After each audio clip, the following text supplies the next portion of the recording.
Hey, what's going on, everybody? My name is Kenny Groom. I am your host of the Beyond Normal podcast. I'm excited to be recording for season 7. I can't believe we made it to this point. We've seen some incredible growth. And for those that have been with us this entire time, thank you. If this is your first time listening, I hope you get some nuggets from what we're about to explore today.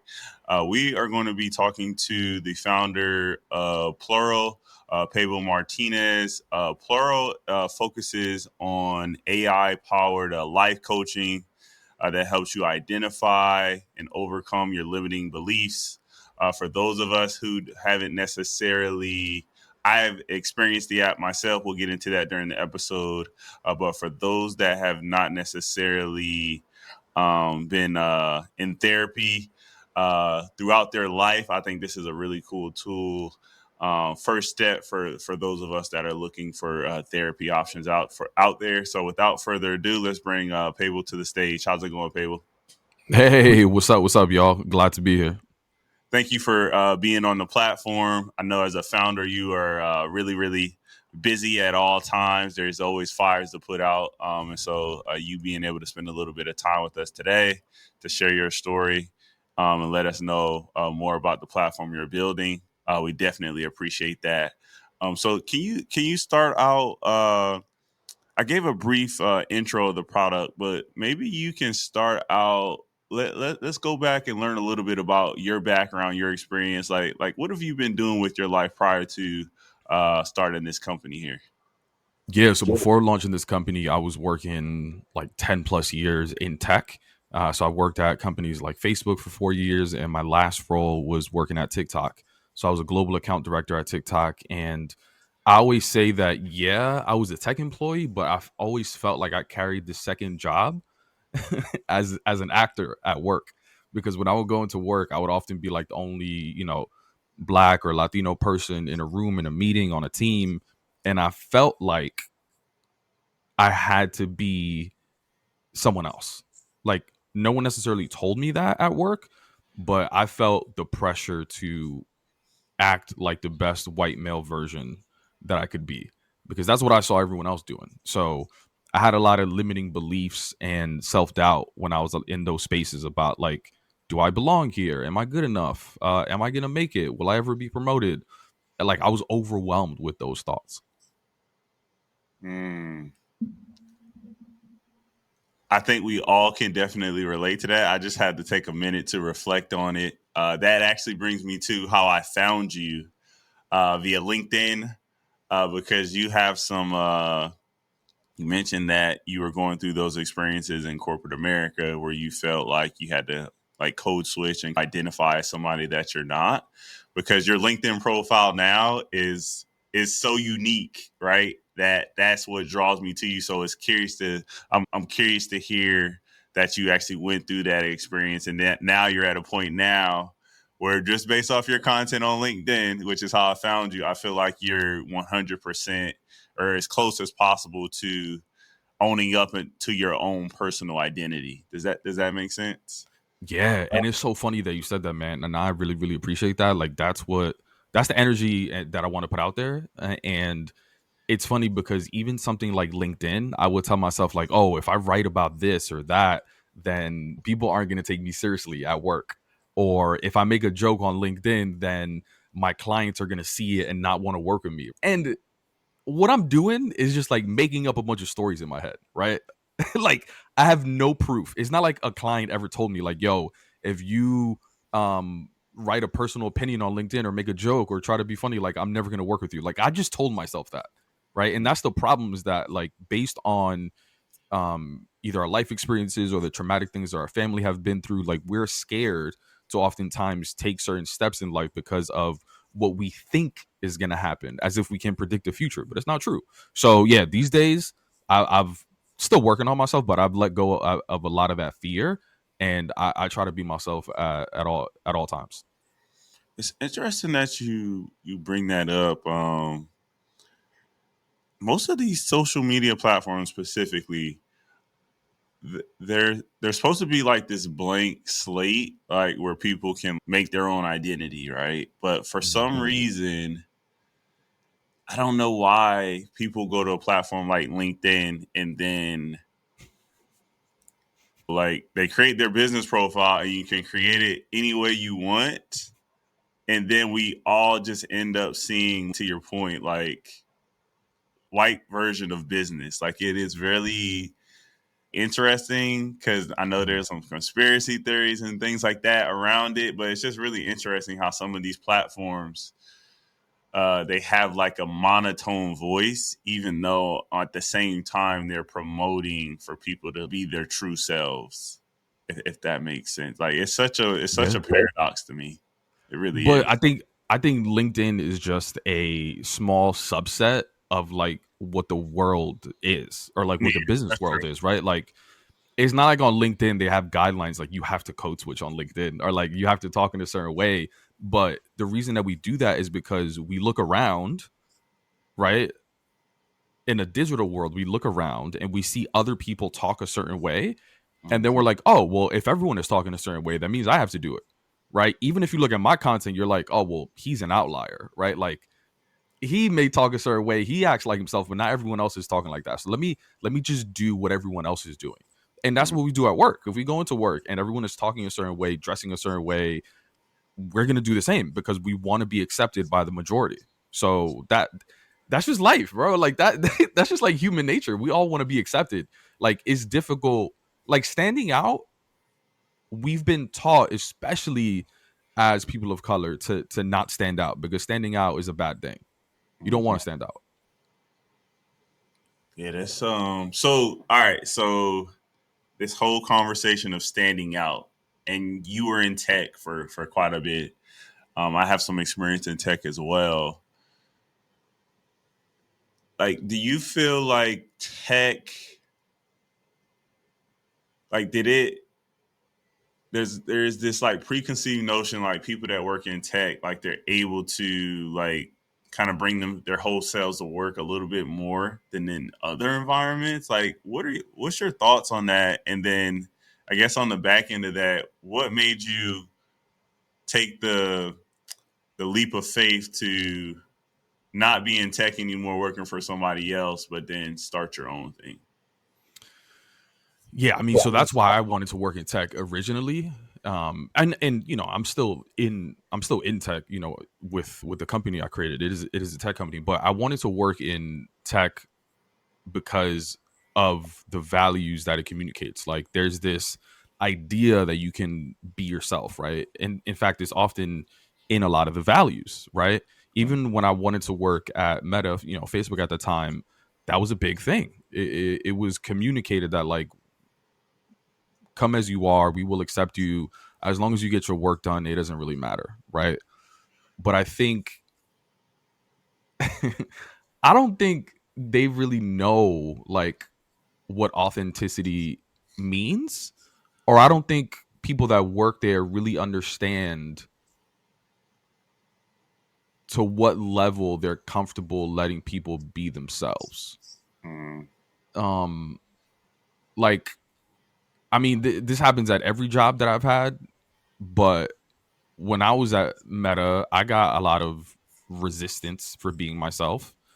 Um, I was hit with the microaggressions. I was labeled aggressive and unapproachable and unfriendly and all these kind of things.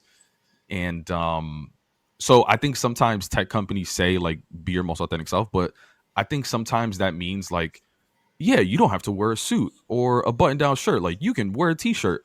But I mm, think authenticity goes so far beyond just being able to wear a t-shirt. So as much as they say it, I don't know if they are ready to really accept in a microaggressionless world our mm. authenticity. Yeah, I agree with you definitely. It goes past like the tech ethos of like come in your Hawaiian shirts and your shorts and accept it. It's like more a little bit more than that. Like to your point, like like it's how people talk, cultures. It's like food, like all these things that pop up. It's for Black and Latino, right? It would be like hair, like is a big thing for us. Like coming into the work with our hair the way we want it, like is Yeah. a really big thing. But for some, like you said, like those nuances they're not really sure. And I appreciate you Right. framing it that way, because they're not even sure how far they're willing to go until somebody comes to the table and approaches them in a culture that's completely foreign to them. I agree. And I also think, I believe that there's one thing of like the company accepting you, but I also think there is a responsibility on us to not give a fuck Mm, or give less of a fuck. And I know that's kind of scary to hear in times where people are cutting jobs. It's a competitive job market, but I do think that we should strive to look for places that will accept us for who we are and not try to assimilate just because we want to put these big tech companies on our resumes. You know what I mm, mean? Like, I started doing my best work when I was at Meta, when I stopped faking it. And it's a common story among everybody. And not just at Meta, but everybody that I've spoken to have done, in the research that I've done, like, people don't do their best work until they stop faking it because they're spending so much time in that assimilation process. mm-hmm. It is a hard lesson to learn, for sure. You're leveraging those lessons learned now. So I'm curious, as you created the company, what are those things you're taking away from those experiences that you're using every day now that you're a founder of a tech company? Yeah. So what I've learned is that people essentially stop faking it and they start being themselves for two reasons. One of them is they see somebody that in some ways almost like gives them permission to be themselves. It's kind of like this idea of like, if you see it, then you believe that you can be it, right? Like, if you see somebody that looks like you or shares some sort of identity around you and you see them on stage or somewhere on LinkedIn or whatever at work and they're being themselves and they're like killing it at work, you're like, oh shit, well, if they could do it, then I could do it, right? That's why a lot of my content on LinkedIn is literally just giving people their flowers and showing praise. So I just like be like, yo, you don't believe you could be it? Look at this person. They probably look like you and they're killing it and they got the swag to match, right? So that's what all my content does. Now, the other reason that people stop faking it, and which is this one is the unfortunate part, is they often have some sort of like mental health breakdown. Call it burnout, call it a crisis, whatever it is. But they reach a point of just like exhaustion and they're just like, fuck it. I'm tired of faking it. I'm just gonna be myself, right? And that's why I created the app that I created, Plurawl, because I think the app will help people avoid that moment of crisis. Because if you vent to the app or journal about what you're experiencing, you click one button and we'll give you insight into why you're feeling that way. Like, we'll highlight the limiting belief that you're likely holding on to about yourself that is preventing you from taking that next step and being yourself, right? So for me, if I vented during my experience at Facebook, the app would have told me like, "Yo, Pete, you're jumping to conclusions. Like, how do you know that situation is going to happen in the future without any evidence to back it up?" Right? So that's an insight that I learned when I went to therapy. But I was like, how can I create a product that can like mimic that therapy experience at a fraction of the cost and is accessible 24/7? Mm-hmm.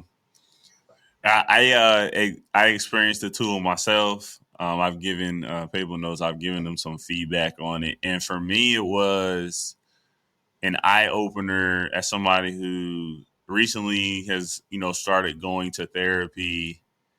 And there's like these moments that you like you mentioned, like these moments they just pop up, and if you don't have a resource there, it could turn into like the end of the world, like quick.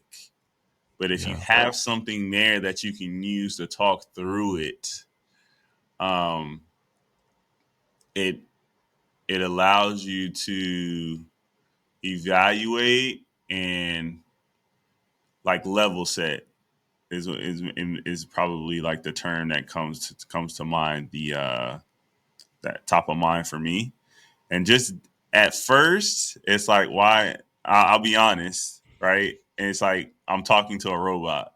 Like, what's going on here? But it asks you these questions of like you go through the discovery process, and I'm glad like a lot of your materials like focus on self-discovery, because I could tell like just from the questions that it was asking me, it's not necessarily trying to give you an answer, but it's giving you the space to like think through and level set through, you know, the challenge or the idea that's in your head in the moment. And so I found a lot of power in that. And as somebody who found therapy later on in life, I appreciate this app for what it does for me. And it allows me to, on a daily basis, not have to say, I gotta call my therapist right now. Like this is, you know, escalated immediately. Like I can truly talk through it with the robot. I'll be honest, it's gonna take some. It took me maybe like a day or two, but once I figured that piece out, it was like, oh, this is cool. It does like the sentiment piece. It does some really cool stuff. Like journaling is, it brings like journaling to like the 2025 to me.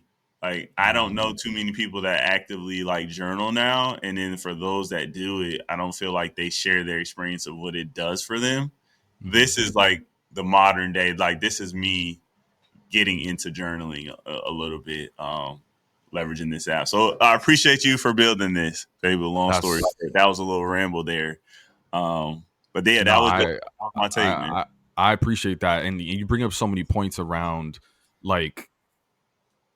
Listen, I went to therapy and like I saw her once a week, but like, what about those other 6 days of the week, right? Mm-hmm. If I have a panic attack at 2 a.m, I cannot contact my therapist. She's not gonna respond. She's sleeping. She's a human, right? Like humans just have limitations because we're humans, right? Like, so I don't even think that it will necessarily replace therapists. I think it'll complement the Yeah, work that exactly. they're already doing. The ideal scenario probably is like this plus that. It's Mm-hmm. not necessarily a replacement. I think for some people it may be a replacement, and like, you know, that's fine. Because not everybody can afford it and access it. But for others, I do think it'll complement. And I think another point that you bring up is um like we all need an outlet to process our thoughts. And I think about my own experience when I was working in tech and I was going through all these things. Like I couldn't talk to my family about it because they didn't understand. Like they've never been in the rooms that I've been in, right? They're gonna be like, yo, what are you complaining about? Like, don't you get free breakfast, lunch, and dinner? Like, you Mm-hmm. know, I can't talk to my friends because they got jobs, but it's also not the specific things that I'm going through.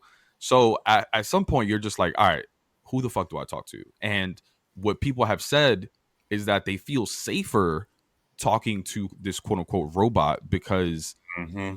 they don't feel like the robot is going to come with these like preconceived notions or bias around it, and they can feel like free kind of like talking to it. And the other thing lastly is that yeah, we built it intentionally to not tell you what to do. Like if you say you want to like, you know, break up with your girlfriend, we're not gonna be like, oh yeah, go for it. We're gonna be like, well, why do you want to do that? How do you feel when you're around her? Like we want to help you make your own decision just through these qualifying questions.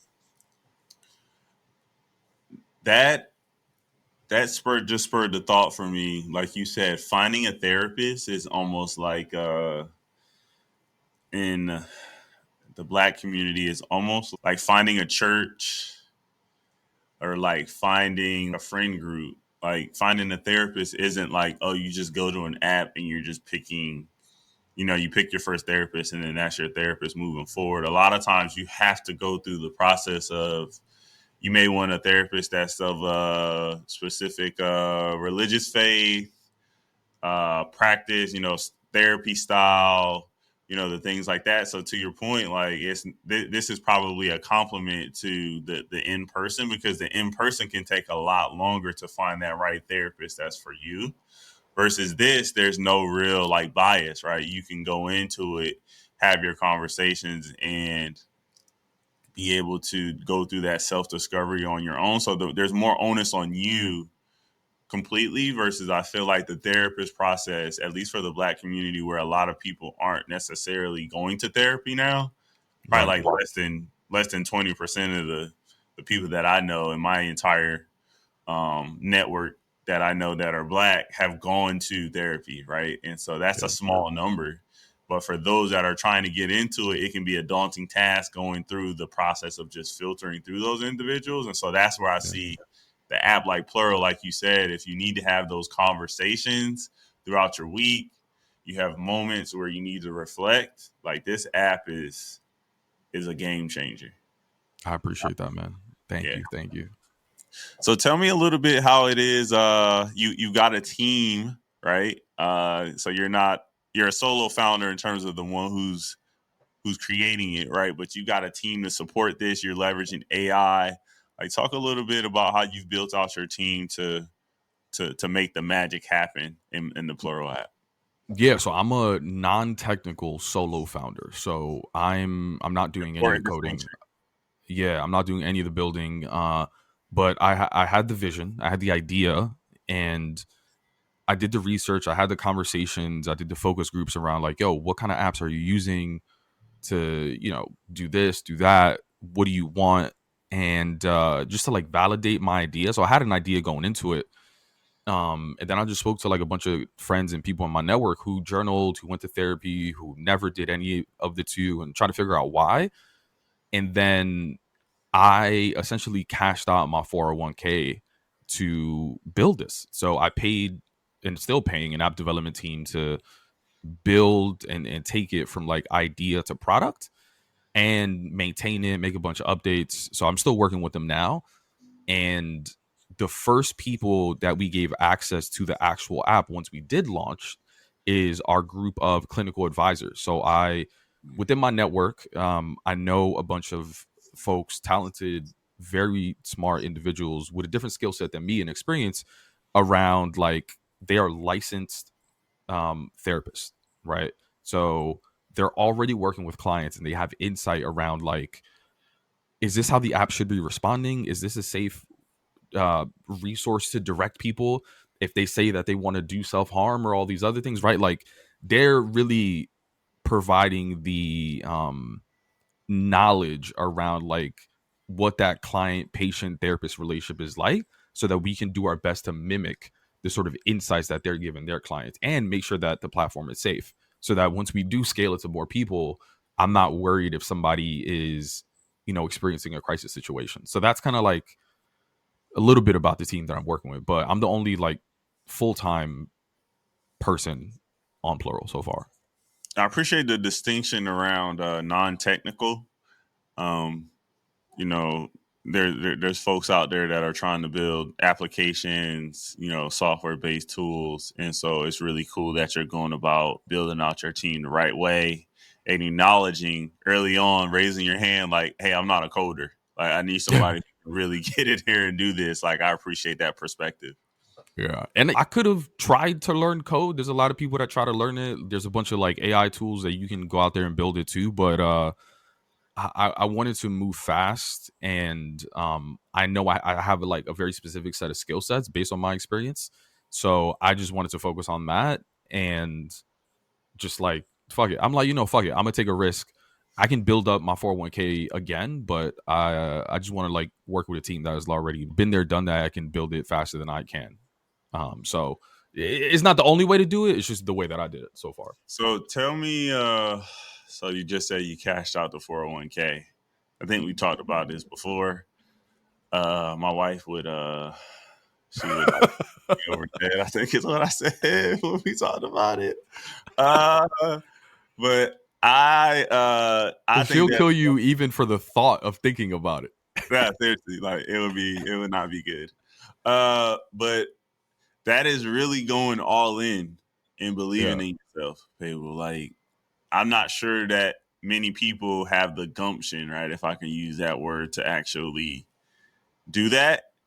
And so I'm curious, like with you taking that step and cashing out your 401k, like what would it look like? Do you need do you need to go down the path of like getting investors and like doing seed rounds and things like that? Do you foresee yourself doing that in the future, or do you feel like you want to self fund this fully yourself? Yeah. I mean, I've always told myself like, yo, worst case scenario, if this doesn't work out, I'll just go back to what I was doing. And like, I was I was making pretty good money when I was working before. So like, in some ways, I'm not necessarily worried about getting a job. So yeah, it was a big risk. Listen, I cashed out a lot of money in my 401k. Like if you go on my 401k account is literally zero. I'm not saying I cashed out something. Like all of that shit is gone. Talk about So yeah, it was scary, but I don't know. And sometimes the way that I look at it, like I really feel like what I'm building is like knowing the lotto numbers that are going to come out tomorrow. Like you have the ability to like cash out that ticket, but like all you got to do is like bet on yourself and buy the ticket. You know what I mean? Like I just believe in it. I know it's not a matter of like if it's going to be successful. It's a matter of like when and how big. You know what I mean? So yeah, I mean, in theory, I could continue to self fund, but I'm also operating in a space where there's a lot of big players that are competition. Listen, Apple not too long ago released a journal app that is native. So like anytime you buy an iPhone, that shit is just automatically in there, right? Headspace has been in the game for a while. There's a bunch of different big companies that are launching similar sort of apps and services. So I need to move quickly, and funding will help me do that. So yeah, I want to raise venture capital money. I want to raise money from angels so that we can move faster. Because if we don't, when people think about these types of services, they may not think about us. got it. And lastly, the reason why I think that's important is because I think I'm the only company that is building this sort of service and technology that is thinking about and prioritizing Black and Latino communities. So whoever is number one, whoever people think about when they think about these sort of apps and services, I would like them to be someone that is thinking about these communities. I don't want us to be an afterthought. I want us to be the priority. So that's why I think moving really quickly is really important as well. I appreciate that perspective and the way that you're building it with the intentionality of serving Black and Latino communities. Like you said, there isn't someone who's doing that, even at the scale of like an Apple or the Android. Their native applications, they're typically built for the masses, right? And so there's not necessarily going to be specific applications in most cases within those native communities that are particular to Black and Latino communities, right? And so that's a differentiator in itself. And we know we need that more than ever now in terms of platforms that are the FUBU model for us, by us. And so I'm Yeah. looking forward to you raising and Thank you. scaling appropriately, man. Thank you. And I just want to be clear too, like I'm not saying uh for example, like we're going to be running pilot programs and tests at different colleges, universities, as well as corporations, and like going into these meetings, like I'm making it very clear, like this is for everybody. The app is for everybody. Like anybody can use it. There's a bunch of white people that use the app. What I believe when building a product is that if you build a product for the most underserved and vulnerable, then it will by default be accessible for everybody. You know what I mean? It's like if you create a video on Instagram or TikTok that even did someone that is deaf can understand what's going on, but with that content, with text overlays, with headlines, with all these sort of things, then by default it's a better experience for everybody. You know what I mean? Mm-hmm. I like that example too. Oh yeah, I think certain communities go over. They're overlooked at times, and it's just like, well, you can just build it with this framework. You build it for them, and then everybody else's use case is included in that by default. That just seems like a logical way to build something, but that is not always the case. So I definitely see the need. So outside of you building this app, I'm curious, like what apps Like, what's in your top apps right now? Like, what's the top app that you're using outside of Plurawl?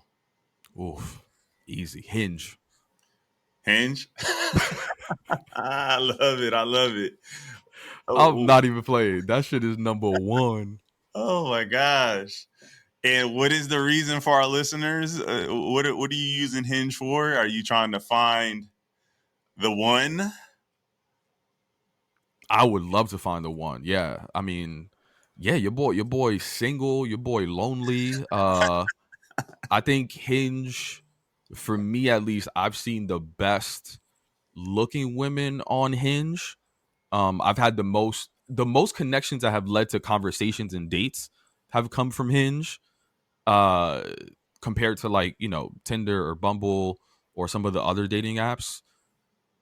So yeah, your boy looking for bae. I love it. I'm not mad at it. You know my situation. Yeah. I'm curious though, like what for you being in founder mode right now, like what is finding that person, like what would that do for you? Ooh. Uh I think finding that person would help my mental health. Mm, So one of the things, all right, let's talk about love languages, right? One of my love languages is physical touch. And uh one of the reasons why I love my grandma and I visit her very often, like every week or every other week, is because she lets me hug and squeeze her. She lets me show her affection.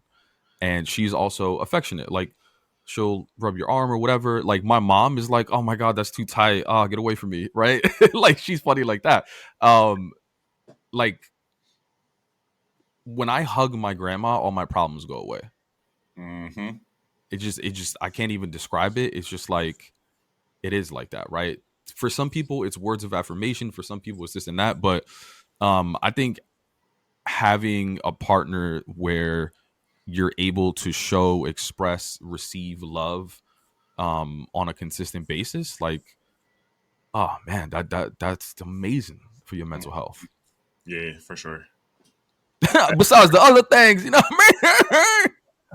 You know what I mean? That was a great answer. Oh my gosh. But you are right. I think I mean it is like stability in terms of like having that person you can go to and they know how to like calm you down and things like that. Like that is really like that's undervalued in life in general. But then the hecticness of like starting something new, all the uncertainty, you're hearing no all the time from people either using your app and saying no or investors and things like that. Like you need some ways to decompress or just like level set, right? As all of this is happening. And so having a significant other is definitely a cheat code to me. I don't think we've explored it enough on the platform, and I'm actually trying to figure out how we can explore that more. So I appreciate you being candid and honest about the apps you're using and what you're trying to get right now in this moment, while being Yeah. a founder, right? Like while doing all the other cool, amazing stuff that people think. Like there's value in having that other person. Oh, for sure. I mean, for me, I just think about it like, yeah, I'm looking for my best friend. I mean, obviously, love her, love my life, all that stuff, but like, I think when it's best described, like, yeah, I'm looking for my best friend. Who doesn't want to find their best friend? Mm-hmm. You got me thinking after this. I'm about to go spend time with my best friend. But Ah, so how can all right, I've done my testimony about the app. You explained a little bit about the focus of the app. Like how can folks right now tap in to Plural, sign up, like walk us through the easiest way for people to start getting in the app and having that self-discovery. yeah. So it's free to download. And every person that download, like automatically, you get a free 14-day trial. So you don't have to put in any credit card information. It's very simple. You just create an account with like name, email. I'm sorry, email, password, and then you can just start your self-discovery process. And once you're in the app, it's very simple. You just vent, talk about whatever you're experiencing, whatever's going on. You click one button and it will highlight whatever limiting beliefs you seem to be holding on to, whether you're experiencing self-doubt or jump into conclusions. And then you can have a conversation one-on-one with the AI if that's easier for you. Mm-hmm. So yeah, it's really simple. We just want to help you learn about yourself. I So that downloaded you it from the Apple App Store. It's in Apple and Android. so Android will have it later this year. Okay. But right now it's only available for Apple. So if you go to our website, plurawl.com, Plurawl, there are two links where there's one link where you can sign up for the Android waitlist so that you can be the first one to be updated. We'll send an email out when it's live. And there's a link where you can just download it from the App Store. But it's available for Apple phones right now. All right, that's dope. What else? Trying to think. Well, you can go ahead and I'll pass it to you. I appreciate you coming on the platform and sharing your learnings from going through and being a founder, taking your experience in tech all that time. And now you're at a point now where you're building this really cool company. I've been hands-on with the product myself. So I've seen firsthand the value in it. And then as somebody who's new on my therapy journey, I definitely see this being an app that many people get value from. But I want to pass it to you. Lasting kind of closeout thoughts you want to leave us on as we look to wrap this up. Yeah, I appreciate that. So, listen, therapy, mental health, all these sort of buzzwords, they're really intimidating and they're scary. In fact, they probably scare most people from ever going into it. So, I would think of Plurawl as a thought partner, right? And here's why you got to think about it like that. According to the National Science Foundation, 95% of people's thoughts are repetitive. And 80% of those repetitive thoughts that I'm talking about are negative. So on a daily basis, we're stuck on this endless loop and replay of self-doubt. So you need a resource to keep you in check and let you know, like, yo, you may be jumping to conclusions. You may be just creating your story, and you may be creating a story in your head around what you think may happen, but it may not be true. Like, we'll help you identify why you're feeling like that and put you on the right track so that you can start being your best self. I love that, man. That's a great way to close us out. Folks, make sure that you tap in via the website and the app. And without further ado, I just want to say thank you for tuning in to another great episode of the Beyond Normal podcast. Peace. That was dope, man.